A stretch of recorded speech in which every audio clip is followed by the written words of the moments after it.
శివాయ గురవే నమ. శ్రీమాత్రే నమ. కనకధార స్తోత్రం ఇప్పుడు చెప్తున్నాను. జాగ్రత్తగా చూసుకుని జాగ్రత్తగా చదవడం నేర్చుకోండి.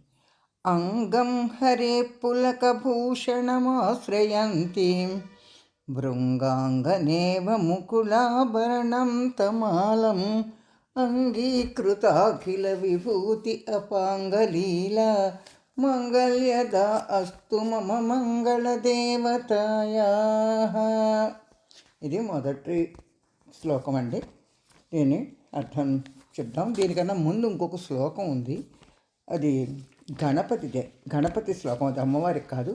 అది చెప్పాక తర్వాత దీనికి వెళ్దాం. చదవకుండా గమ్ముని దీన్ని చెప్పకూడదు. ముందు మా గణపతి సర్వ విఘ్నకారకుడు కదా అండి. అందుకని ముందు మనం గణపతిని తలుచుకుని గణపతి చెప్పుకున్నాకనే ముందుకు వెళ్ళాలన్నమాట.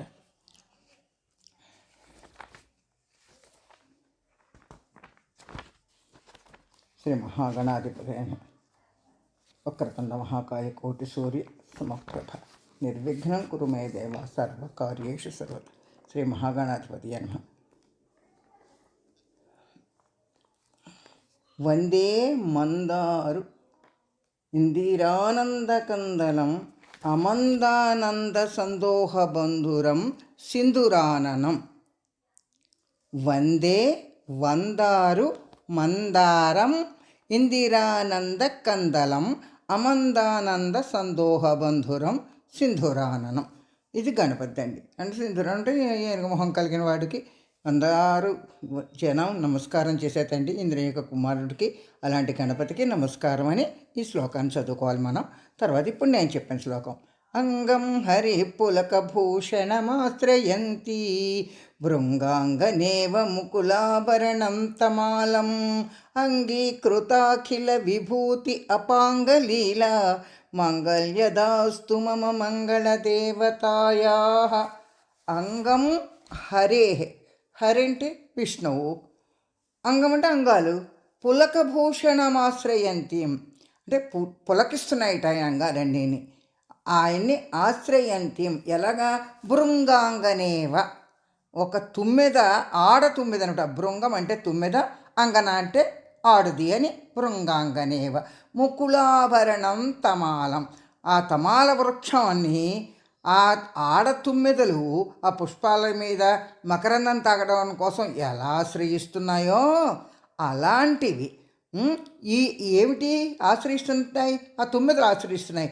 ఇక్కడ అంగీకృత అఖిల విభూతి అపాంగలీల. అది ఎలా అయితే ఆ హరి అసలు లక్ష్మీదేవి ఎక్కడ ఉంటుందండి? ఆయన పాదాల దగ్గర ఉంటుంది. ఆ తల్లి ఏం చేస్తుంది? ఆయన్ని చూస్తోందనమాట ఓర చూపుతోటి. ఆయన అందాల్ని ఆవిడ చూస్తోంది. అలా చూస్తుంటే ఆ తల్లి యొక్క చూపుని ఇక్కడ, ఆ చూపుల్ని ఇక్కడ భృంగాంగనలతో పోల్చాడు. మకరందం కోసం తమాల వృక్షం మీద వాలుతున్నటువంటి ఆ తుమ్మెదలు లాగా అమ్మవారి అదే చూపు, ఓరగంటి చూపు అనమాట దాన్ని. ఆ చూపు ఆ అయ్యవారి శరీరాన్ని అంగాలన్నింటినీ చేస్తుంటే ఆయనకు పులకరింతలు వస్తున్నాయి అని చెప్పడం అన్నమాట. ఇక్కడ ఆ శ్రీదేవి ఆడతుమ్మెతో పోల్చి చెప్పారు. ఇక్కడ అఖిల అంగీకృత ఆ శ్రీదేవి ఎలాగంటే ఆవిడ చూపు పడిందంటే సమస్త సంపదలు ఇవ్వగలదు ఎవరికైనా కూడా. అలాంటి ఎల్ల వైభవాలు ఆవిడ వల్లే అందరికీ వస్తాయి. అలాంటి తల్లి యొక్క చూపులు మాకు కూడా శుభాల్ని ప్రసాదించుక కానీ మంగళ్యద అస్తు మమ మంగళ దేవతాయ. నా యొక్క మంగళదేవత మాకు కూడా అలాంటి చూపులు కలిగిన తల్లి మాకు శుభాలను ప్రసాదించమ్మా. మీకు అడగంటి చూపు మీకు కూడా ప్రసాదించి మాకు కూడా ప్రసరింపచేసేవనుకో, నీ ఆ చూపు పడితే చాలు, మేము కూడా అంత ఐశ్వర్యాలను పొందగలుగుతామని చెప్పి దీన్ని ఆయన మనకి శంకరాచార్యుల వారు చెప్పారని, బంగారపు ఉసిరికాయలు కురిపించారని ఓ పేదరాలింటికి భిక్షానికి వెళ్ళినప్పుడు. ఇదంతా మీకు తెలుసున్న కథ అని నేను ఎక్కువగా చెప్పట్లేదు, ఎందుకంటే రేపు పొద్దునుంచే మీరు చదువుకోవాలని. కాబట్టి మీరు అవన్నీ అర్థం చేసుకోండి. మళ్ళీ ఇంకా వీలుండి కావాలనుకుంటే వివరంగా కథతో ఎక్కువ చెప్పుకోవచ్చు, కానీ లేకపోతే ఇది చాలు, జాగ్రత్తగా చెప్పుకోండి. ఇది మనకెవరు చెప్పారంటే ఆదిశంకరాచార్యులు భిక్షాటన వెళ్ళినప్పుడు ఆవిడ ఏమీ లేదో ఆ ఇల్లాలకి ఒక ఉసిరికాయ చెప్పి తీసుకొచ్చి ఆయనకు భిక్ష వేస్తే ఆయన దివ్య దృష్టి అంతా తెలుసుకుని లక్ష్మీదేవిని ఈ రకంగా ప్రార్థిస్తే ఈ ఈ స్తోత్రంలో అయ్యేటప్పటికి వాళ్ళ ఇంట్లో బంగారు ఉసిరికాయలు కురిపించిందని చెప్తూ ఉంటారు. ఈ కథ మీకు తెలిసే ఉంటుంది, బోల్డ్ సినిమాలు అవి కూడా చూసుంటారు మీరు. కాబట్టి మనం ముందుకు ఎడదాం. ఇప్పుడు అర్థమైంది కదండి. పులకింతలు వచ్చే ఆ హరి శరీరంలో తమాల వృక్షం మీద భృంగాంగన వాలి ఆ మకరందం కోసం ఎలా ఉందో అది ఆవిడ తలుచుకుంటే అందరికీ ఆవిడ కడగంటి చూపునే అష్టైశ్వర్యాలు ఇవ్వగలిగిన ఆవిడ యొక్క చూపు, ఆ కడగంటి చూపు అక్కడ చక్కగా ఓరచూపు అనమాట. ఆ పరమాత్మ యొక్క ఆ హరి యొక్క అంగాలన్నింటినీ పులకింపజేస్తోంది. ఆయన పాపం ఎలా ఉన్నాడండి, ఒక నిద్రలో కళ్ళు మూసుకుంటాడు కాదండి, ఇక్కడ నటిస్తున్నాడు అనమాట నిద్ర అవుతున్నట్టు.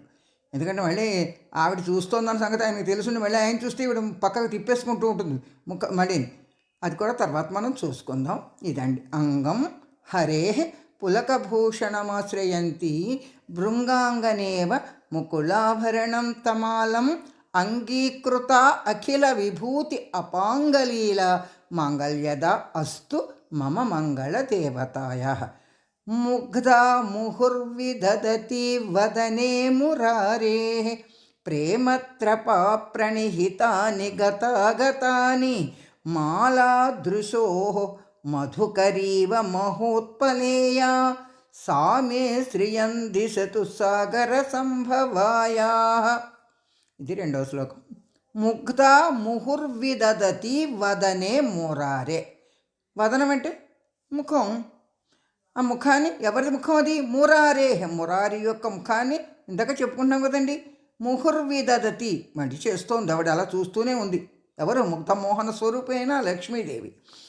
ప్రేమత్రపా ప్రణిహితాని గతాని, ఆ ప్రేమ చేత చూపే చూపు మళ్ళీ ఆయన ఒకవేళ కళ్ళు తెరిస్తే దాంట్లోంచి సిగ్గుతోడి చూస్తుంది, సిగ్గుతో పడుతోంది, కమ్మని మొహం మళ్ళీ చూపులు కూడా పక్కకు తిప్పుకుంటుంది. ఆవిడ ఎలా చూస్తుంది? ప్రేమత్రపాప్రని హితాని, ఆయన మీద ప్రేమ కొద్ది.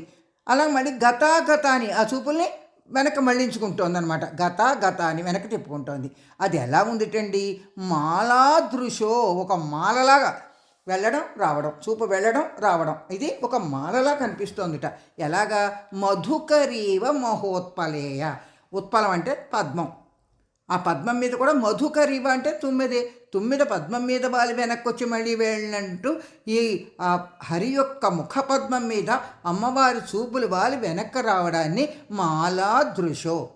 ఎలా ఉంది అంటే పద్మం మీద మధుకర ఇవ అంటే తుమ్మెదవలే ఉన్నాయి, తుమ్మెద వాలినట్టు అవి ఒక మాలలా కనిపిస్తున్నాయిట ఆ చూపులు వెళ్ళడం రావడాన్ని. అలాంటి చూపులు చూస్తున్నటువంటి తల్లి సామే శ్రియం దిశతు, నా పక్కకి సామే శ్రియం దిశతు, నా వంక చూడ్డానికి ఒక్కసారి చూడమ్మా చూపింది నా మీద అని చెప్పి అడుగుతున్నారన్నమాట శంకరాచార్యులు. సాగర సంభవాయా, సాగరం అంటే సముద్రం, సంభవాయ అంటే ఉద్భవించడం. సాగరం క్షీరసాగర్లో పుట్టింది కదండి అమ్మవారు, అందుకని అటువంటి తల్లి, క్షీరసాగర్లో పుట్టినటువంటి తల్లి నువ్వు ఆ వదన మొరారి యొక్క వదనాన్ని మాటికి చూస్తూ ప్రేమ చేత సిగ్గుతూ పడుతూ ఉన్నటువంటి మళ్ళీ ఆయన కళ్ళు తెరిస్తే నువ్వు గతాగతాన్ని ఆ చూపుర్లు వెనక్కి తీసుకుంటున్నటువంటి ఇది ఎలా ఉందంటే మాలాదృశోలా కనబడుతోంది. మహోత్పలేయ మధుకరీవ అంటే తామర పువ్వు, అది పద్మం మీద తుమ్మెదలాగా అలాంటి చూపుని సామేశ్రియం దిశతు, నా పక్కకి చూపి ఒక్కసారి ప్రసరింపచేయమ్మా అమ్మా అని సాగర సంభవాయ, క్షీర సముద్రంలో పుట్టిన లక్ష్మీ తల్లి అమ్మ అని అడిగారనమాట. మళ్ళీ ఒకసారి శ్లోకం చెబుతాను చూడండి. ముక్తా ముహుర్విదదతి వదనే మురారే ప్రేమత్రపా ప్రణిహితాని గతాగతాని మాలాదృశో మధుకరీవ మహోత్పలేయ సామే శ్రియం దిశతు సాగర సంభవాయా. విశ్వామరేంద్ర పద విభ్రమదాన దక్ష ఆనందహేతురధికం మురవద్విషోపి ఈశన్నిషీదతు మయి క్షణమీక్షణార్థం ఇందీవరో సహోదరమిందిరాయా. అది ఇక్కడ విశ్వ అమరేంద్రులకు కూడా పదవిభ్రమదాన దక్ష, ఎవరికైనా కూడా ఆయన ఆ పదవులను ఇస్తాడు కదండి ఆ పరమేశ్వరుడు. అలాంటి ఆయనకి ఆనందహేతుహధికం, ఆనందానికి కారణం ఆవిడ చూపులు. అక్కడ ఆవిడ కూర్చుని చూస్తున్న చూపులతో ఆయనకి ఏమవుతుందండి, ఆ పరమేశ్వరుడు అదే హరి విష్ణువుకి ఆనందం కారణం అవుతోంది. అది ఏమవుతుంది, అధికం, ఆనందాన్ని ఎక్కువ చేస్తోంది. ఆయన ఎవరు, మొరవద్విషోపి, మొర అని రాక్షని చంపి మురారి అని పేరు తెచ్చుకున్నాడని మనం చెప్పుకుంటున్నాం కదా. అందుకే మొరవద్విషోపికి కూడా ఆ ఆనందాన్ని అధికం చేస్తున్నట్టున్న ఆ చూపులు అనమాట ఆవిడవి. ఆయన ఎలాంటి వాడు, విశ్వామరేంద్ర పదవిభ్రమ దాన దక్ష ఈశన్ నిషీదుతు మైక్షణమీ క్షణార్థం. ఒక్క క్షణం ఆపు చేయమ్మా, ఎందుకు, మైక్షణం నన్ను చూడటం కోసం. అలాంటి చూపుల్ని, ఆయనకు ఆనందాన్ని అధికం చేస్తున్నటువంటి చూపుల్ని మమ్మల్ని చూడడానికి మై క్షణం ఈ క్షణార్థం అంటే మా మీద ప్రసరింపచేయడానికి ఈశన్ నిషీదతు, ఒక్క క్షణం ఆపిచేసి, ఎందుకు, ఈ క్షణార్థం మమ్మల్ని చూడటం కోసం ఒక్కసారి ఆ చూపుని మా మీద ప్రసరింపచేయ అమ్మా అని అడగడం అనమాట. ఇందీవరో సహోదరమిందిరాయా అంటే ఇక్కడ ఇందీవరుడు, సహోదరమిందిర, ఇందీవరుడు అంటే చంద్రుడు, చంద్రుడికి సహోదర, ఇది చెప్పుకున్నాం ఇదివరకే మనం. ఇందిరాయ అంటే సహ ఉదరములో జన్మించింది క్షీర సముద్రం, ముందు చంద్రుడు పుట్టాడు, తర్వాత ఇందిర పుట్టిందని మనం చెప్పుకుంటున్నాం. ఇప్పుడు దీనికి మనం ఏం చెప్పుకోవాలంటే, శ్రీదేవి యొక్క కడగంటి చూపేమో చక్కగా ఉంది. ఆ చూపేమో మురహరుడైన ఆ హరికి ఆనందానికి హేతువవుతోంది. అది ఆనందం ఆయనకి ఎక్కువ అవుతోంది. అది ఆయన ఎలాంటి వాడు, సర్వదేవతలకి సర్వనాయకులకి కూడా పదవీ విలాసాన్ని అనుగ్రహించుట ఎంతో సమగ్రమైన చూపు, అలాంటి చూపు అమ్మవారిది. ఆ చూపు వల్ల ఆయనకు ఆనందం కలుగుతోంది. ఆ అమ్మవారు కూడా మనకి దయచేసి ఆ చూపును మన మీద ప్రసరింపచేయాలని మనం ఈ శ్లోకానికి అర్థం చెప్పుకోవచ్చు అన్నమాట. అది ఇంకోసారి చదువుతాను, చూసుకోండి. విశ్వామరేంద్ర పదవిభ్రమదాన దక్ష ఆనందహేతురధికం మురవద్విషోపి ఈశన్ నిషీదతు మైక్షణమీక్షణార్థం ఇందీవరోదర సహోదరమిందిరాయా ఆమీలితాక్షమధిగమ్య ముదా ముకుంద ఆనందకందమనిమేషమనంగతంత్రం ఆకేకరస్థితకనేన కపక్మనేత్రం భూత్యై భవేన్మమ భుజంగశయాంగనాయా. ఆమీలితాక్షం అధిగమ్య అంటే ఆయన ఎలా ఉన్నారు, ఆనందం ఎక్కువైంది ఇందాక శ్లోకంలో, అలాగే కన్నులు మూసుకుని ఉన్నాడు చూడండి. ఆమీలితాక్షం అధిగమ్య, అది ఆనందం ఎక్కువైంది కదా. ముదా ముకుందం, ఎవరికి, ఆనందుడికి. ఆ ఆనందానికి నిలయమైనటువంటి ఆ చూపులు, కారణమైనటువంటి ఆ చూపులు ఆనందకందమనిమేషమనంగ తంత్రం, ఎలాగంటే మన్మథ తంత్రం అన్నమాట. ఆ ఆనందాన్ని ఆయన కలగజేయడానికి ఒకళ్ళ మీద ఒకరికి ప్రేమ పుట్టడాలంటే మన్మథుడు ఆయన పుష్పబాణాలు వేస్తూ ఉంటాడని తెలుసును కదండి, మనం చెప్పుకుంటూ ఉంటాం. అందుకని వాళ్ళిద్దరికీ ఆనందం ఎక్కువైంది ఆయనకి ఆవిడ చూపు వల్ల అని చెప్తున్నారు. ఆవిడ ఎలా చూస్తోందిట, అనంగతంత్రం అంటే మన్మథతంత్రంగా ఆ చూపులు ఒకళ్ళకి ఆనందాన్ని ఎక్కువ చేస్తున్నాయి. ఆవిడ సిగ్గుతో చూపులు చూస్తుందని చెప్పుకున్నాం కదా ఇంతగా. అదే ఆయనకి ఆనందాన్ని కలిగించి కళ్ళు మూసుకుని ఆనందంలో ఉన్నాడు ఆయన. అలాంటి ఆకేకరస్థిత కనీనక పద్మనేత్రం, పద్మరేకుల్లాంటి కళ్ళు ఆవిడవి. ఆ రెప్పపాటు కూడా వేయకుండా అక్కడ శేషశాపాంత మీద పడుకుని ఉన్న ఆయన్ని చూస్తూ ఉన్నటువంటి తల్లి ఆవిడెవరు, భూత్యై భవేన్మమ అంటే మనకి సకల ఐశ్వర్యాలు ప్రసాదిస్తుంది అందరికీ కూడా. అటువంటి తల్లి మనకి భుజంగ శయాంగనాయ, భుజంగ శయాంగనాయ. ఇంకా భుజంగం అంటే పాము, పాము మీద శయనం అంటే పడక, అంగన అంటే స్త్రీ. పాము మీద పవళించిన ఆయన యొక్క భార్య, నువ్వు అటువంటి చూపుని, ఆయన మీద చూపుని ఒక్కసారి మా మీద కూడా ప్రసరింపచేయమ్మా. నువ్వు ఎలాంటి దానివి, మా అందరి సంగతి మాకంతా భూత్యై భవేన్మమ్మ, మాకు చూస్తావు కదా, మాకు సమస్తాన్ని ప్రసాదిస్తావు కదా, కాబట్టి మాకు సమస్త ఐశ్వర్యాన్ని ప్రసాదించడం కోసం ఆ ఒక్క చూపుని అదే పనిగా చేస్తున్నావు కదా.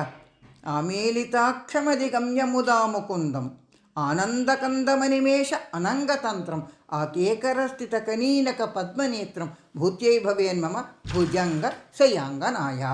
అలాంటి చూపుని మా మీద ప్రసరించమని ఈ శ్లోకంలో ఇందాక సాగర సంభవాయ అలాగ ఒక్కొక్క శ్లోకంలో ఒక్కొక్క విశేషణం వేస్తున్నాడు. సహోదరమిందిరాయ అని రెండోసారి అన్నాడు, చంద్రుని యొక్క తోబుట్టువని. ఇందులో ఆ శేషపాంపమే పడుకున్న హరి యొక్క అంగనగా ఇందులో ఆవిడ్ని విశేషంగా చెప్పుకుంటూ మనకి సంపదలు ఇవ్వడానికి ఆ చూపులను మన మీద ప్రసరింపజేయమని అడుగుతున్నాడు అనమాట. తర్వాత శ్లోకానికి పెడతాను చూడండి. బాహ్వంతరే మధుజిత శ్రిత కౌస్తుభేయ హారావళీవ హరినీలమయీ విభాతి కామప్రదా భగవతోపి కటాక్షమాల కళ్యాణమావహతు మే కమలాలయాయ. కమలము ఆలయముగా కలిగిన తల్లి అని మనం చాలా చెప్పుకుంటున్నాం. ఈయన కౌస్తుభమణితోటి మొట్టమొదటి లైన్లో బాహ్వంతరే మధుజిత శ్రిత కౌస్తుభేయ, హరివక్షస్థలం మీద ఎప్పుడూ కూడా కౌస్తుభమణి ప్రకాశిస్తూ ఉంటుంది కదా.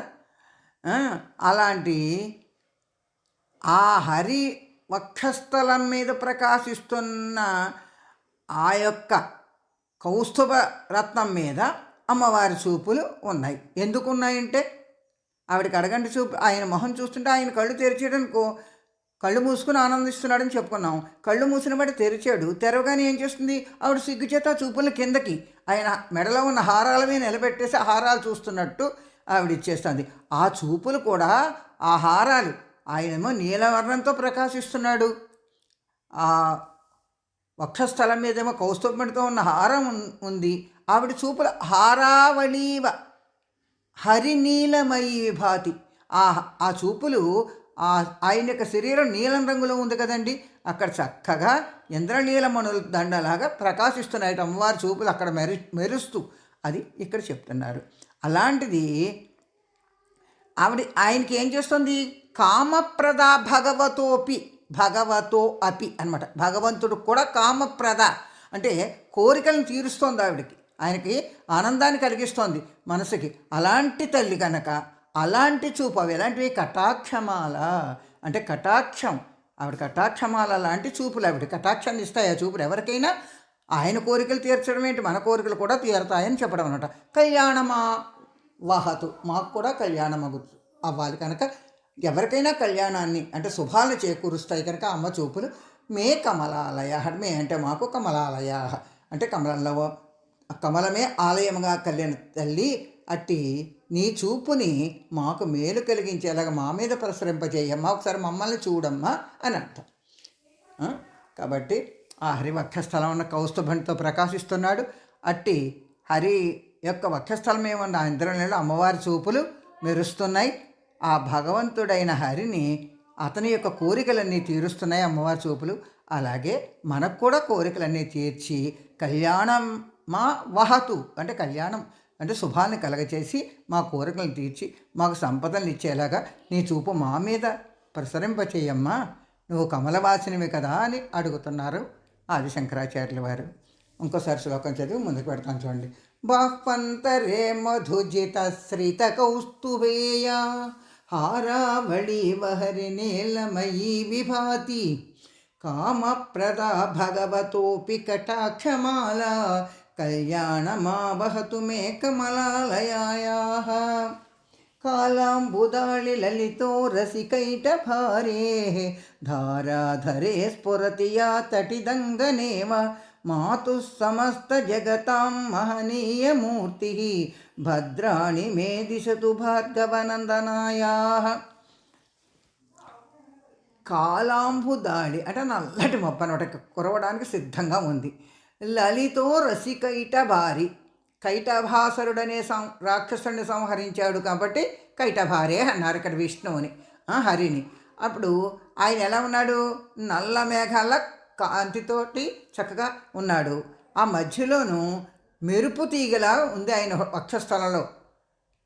మబ్బుల్లో వర్షం కురిసి మెరుపు మెరుస్తుంది కదండి, అలాగా అట్టి ఆయన యొక్క వక్షస్థలమునందు ఆ మేఘం మధ్యలో ఉండే మెరుపు తీగలా ఉంది అని చెప్తున్నారు అనమాట. అది ఆ ధారాధరే స్ఫురతియా తటి దంగనేవ, ఆ అంగన ఆ స్త్రీ, ఆ లక్ష్మీదేవి అలాగా ఉంది. అలాంటి తల్లి అలా మేఘం మధ్యలో మెరుపులా ఆయన హృదయ వక్షస్థలంలో ఉన్న లక్ష్మీదేవి ఒప్పుతోంది, ఆయన నీలమేఘంగా ఉన్నాడు అని చెప్తూ, అటువంటి ఆ తల్లి భార్గవ వంశమునకు ఆనందాన్ని కలగజేస్తూ ఉంటుంది. ఆ తల్లి అలాంటి తల్లి మాతు సమస్త జగతాం మహనీయ మూర్తి.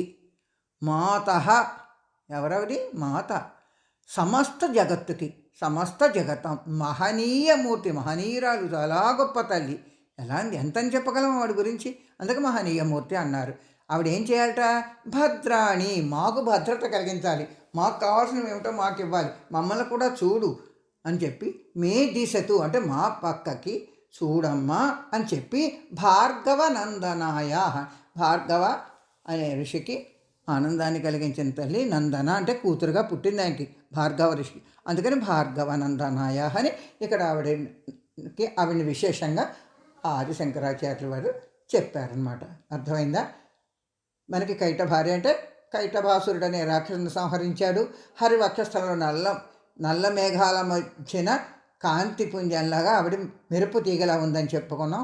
అట్టి వక్షస్థలం అది ఆ మెరుపు తీగలా ఊపే వక్షస్థలం మీద ఆయన లక్ష్మీదేవిని ఉంచుకున్నాడని మనం ఇంకోసారి గుర్తు చేసుకుని, ఆ తల్లిని భద్రా, నువ్వు అమ్మో మాత, సమస్త జగత్తుకి నువ్వు తల్లివి కదమ్మా, మేము బిడ్డలం, మా వంక చూసి మాకు కూడా మహనీయమూర్తివి కనుక భద్రాణి, మాకు కూడా భద్రతను కలిగించమ్మా, మే దిశతు, ఆ కలిగించడం కోసం మా పక్కకు చూడమ్మా, భార్గవనందనాయ, అర్జున యొక్క కుమార్తెవైన తల్లి అని చెప్పారనమాట.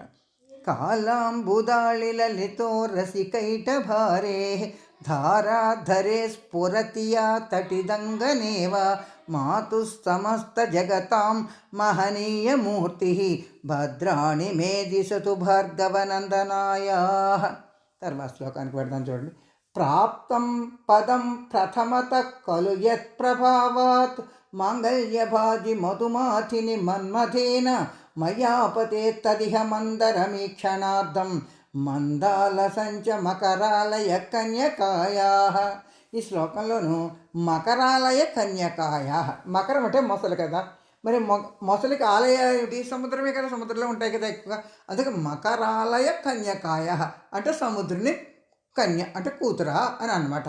ఏమంటున్నాడు? ప్రాప్తం పదం ప్రథమత ఖలు యత్ ప్రభావాత్. అక్కడ మంగళాకరుడైన ఆ మధుసూదనుడు అంటే హరే, ఇక్కడ ఆయనకి కూడాను మన్మథుడు అంటే ఆయనలో ఆనందం కలిగించే ఆ కోరికలు తీర్చడం అనే ఉంది చూడండి. అలాంటి దానికి మాంగళ్యభాజి మధుమాధిన మన్మథేన, ఆ మన్మధుడు వేసిన బాణం వల్ల ఆయన కోరికలు తీరుతున్నాయి, ఆయన ఆనందపడుతున్నాడు. దానికి మాంగళ్యభాజి అంటే ఆవిడ ఆ మంగళకరమైన ఆ మన్మథ బాణాలకి గురి అయిన చెప్పాం కానీ ఆనందహితాధికమని ఇందాక చెప్పుకున్న ఆనందాన్ని ఎక్కువ చేశారు కదండి.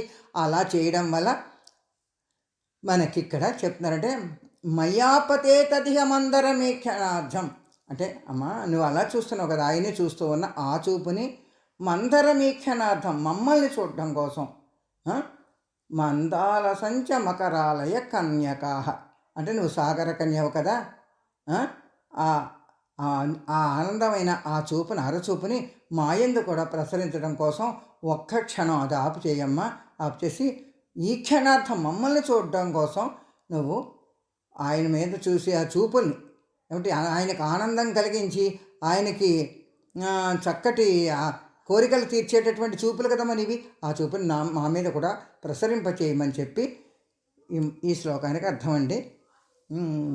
ప్రాప్తం పదం ప్రథమత ఖలు యత్ ప్రభావాత్, ఎవరికైనా కూడా ఆయన ఏదైనా ఇవ్వగలడు మహానుభావుడు, అలాంటి ఆయనకే ఆవిడ చూపులు ఆనందాన్ని కోరికల్ని తీరుస్తున్నాయని చెప్పడం అనమాట. మాంగళ్యభాజి మధుమాతిని మన్మథేన చెప్పాను కదండి, దానికి మన్మథుని వల్ల ఆయనకి ఇదైన ఆనందాన్ని ఎక్కువ చేసిన చూపులని చెప్తున్నారు. మయ్యాపతే తదిహ మందరమ ఈ క్షణార్థం, అందుకని మమ్మల్ని చూడటం కోసం ఆ చూపుల్ని ఒక్క క్షణం మా మీద పరిశ్రమింపచేయమ్మ. మకరాలయ కన్యకాయ మందాల సంచ మకరాలయ కన్యకాయ. తర్వాత 8వ శ్లోకం చూడండి. దద్యాదయానుపవనో ద్రవిణాంబుధార అస్మిన్న కించన విహంగశిశౌ విషన్నే దుష్కర్మకర్మమపనీయ చిరాయ దూరం నారాయణ ప్రణయనే నయనాంబువాహ. దద్యాదయా ఉపవనో, దయచేత ఆ గాలి, నీ దయనే గాలి పవనం, ఆ గాలి మా మీద ఒకసారి అలా వీచిందనుకో, ద్రవిణాంబుధార, డబ్బు ధారలా కురుస్తుంటండి, మనకు కురిపిస్తుంటావిడ. ఎలాగట, అది ఎలా కావాలని కోరుకుంటున్నాడు. అస్మిన్న కించన విహంగ శిశౌ విషన్నే, శిశవు అంటే చిన్నది, విహంగం అంటే పక్షి. అలాగా ఆ పాపం ఆ చేతక పక్షి ఎప్పుడు కూడా వర్షం కురిసిన నీళ్ళనే తాగుతూ ఉంటుందండి. ఆ నీళ్ళ కోసం చిన్న పక్షి. అస్మిన్ నకించిన విహంగ శిశౌ విషణ్ అంటే అది ఎలాగ చిన్న చేతక పక్షిలాగా ఆ జలధారల కోసం ఎదురు చూస్తూ ఆ జలధారాన్ని కురిగానే ఆవిడ ఆ చిన్న పక్షి పిల్ల ఎలా అయితే ఆనందం పడుతుందో అలాగే ఈవిడ దయ అనే గాలి మన మీద విసిరి, అదే ఆవిడ చూపులు మన మీద ప్రసరింప చేయడం అనే అడగడం. అది దయా ఉపవనం, పవనం అంటే గాలి అనమాట. ద్రవిణాంబుధార అంటే మనకు ధనం కురుస్తుంది, మాకు ఐశ్వర్యం వస్తుంది. అలాగే మేము ఇక్కడ ఎలా చూస్తున్నాం, ఆ చిన్న చేతక పక్షిలాగా ఎదురు చూస్తున్నాం, బాధపడుతున్నాం. ఇక్కడ ఆ బాధల్ని మాకు దుష్కర్మ కర్మ అపనీయ చిరాయ దూరం, నువ్వు ఆ చూపు మా మీద ప్రసరింపచేసి మా యొక్క దుష్కర్మలన్నింటినీ చిరాయ దూరంగా గెంటేయమ్మా.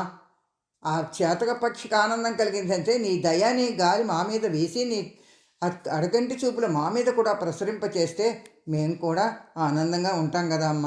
అందుకని దుష్కర్మ కర్మ అపనీయ చిరాయ దూరం, చాలా దూరంగా దాన్ని మా కర్మలన్నిటి దూరం చేసేయమ్మా అని అడగడం అనమాట.